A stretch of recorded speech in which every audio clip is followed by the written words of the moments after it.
Selamat siang semuanya, perkenalkan nama saya Mirsin Ejawahul. Nah, hari ini saya akan mempresentasikan tentang investasi saham. Nah, di sini saya akan memilih dari soal 15.2. Nah, di sini soalnya pada tanggal 1 Januari 2015 PT RRB memiliki 1 juta lembar saham biasa yang beredar.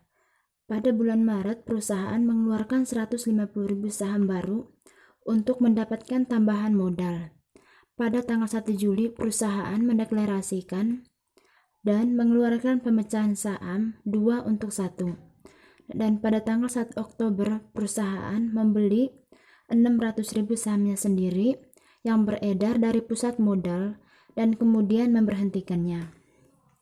Yang ditanya, hitunglah jumlah rata-rata tertimbang lembar saham beredar untuk perhitungan LPS tahun 2015.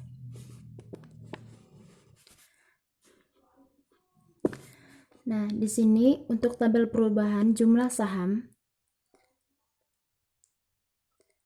pada tanggal 1 Januari perubahan jumlah saham di saldo awal.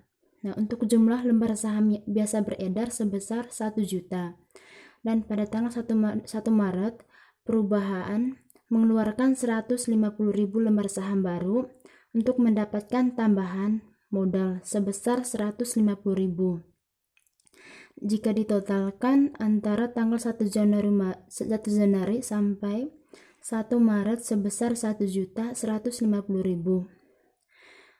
Dan pada tanggal 1 Juli, perubahan penambahan 1.150.000. Dan jumlah lembar saham biasa yang beredar sebesar 1.150.000. Dan jika dijumlahkan sebesar 2.300.000.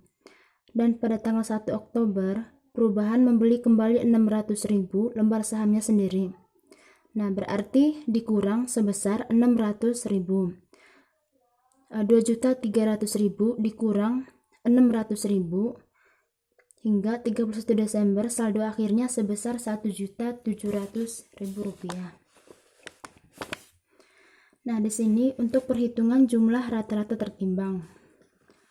Nah, di sini tanggal 1 Januari sampai 1 Maret jumlah saham beredar sebesar 1 juta, penyajian kembali 2, faktor pembobot 2/12 dan jumlah rata-rata tertimbang sebesar 333,33,3. Nah, untuk memperoleh 333,333 itu diperoleh dari 2/12 dikali 2 juta. Nah, untuk 2 juta itu nilainya diperoleh dari 100 juta dikali 2 sama dengan 2 juta. 2/12 dikali 2 juta hasilnya 333,3333.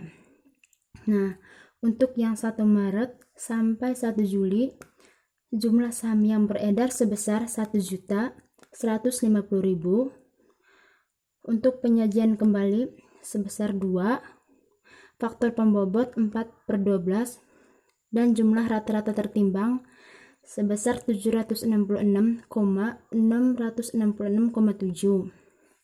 Nah, untuk mencari jumlah rata-rata tertimbang diperoleh dari 4/12 dikali 2.300.000. Nah, kita tinggal kali jumlah saham yang beredar tanggal 1 Maret sampai 1 Juli dikali 2 penyajian kembalinya. Nah, hingga totalnya 2.300.000. Nah, berarti 4/12 dikali 2.300.000 hasilnya 766,666,7. Dan 1 Juli sampai 1 Oktober jumlah saham beredar sebesar 2.300.000.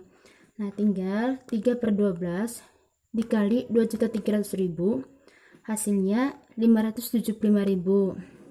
Nah, sedangkan pada tanggal 1 Oktober sampai 31 Desember jumlah saham beredar sebesar 1.700.000 dan faktor pembobot sebesar 3/12. Berarti 3/12 dikali 1.700.000 hasilnya 425.000. Nah, untuk mencari jumlah rata-rata tertimbang yang saham yang beredar, tinggal kita jumlah rata-rata tertimbangnya dari tanggal 1 Januari sampai 31 Desember sebesar 2.100.000. Sekian presentasi dari saya, kurang lebih mohon maaf. Selamat siang.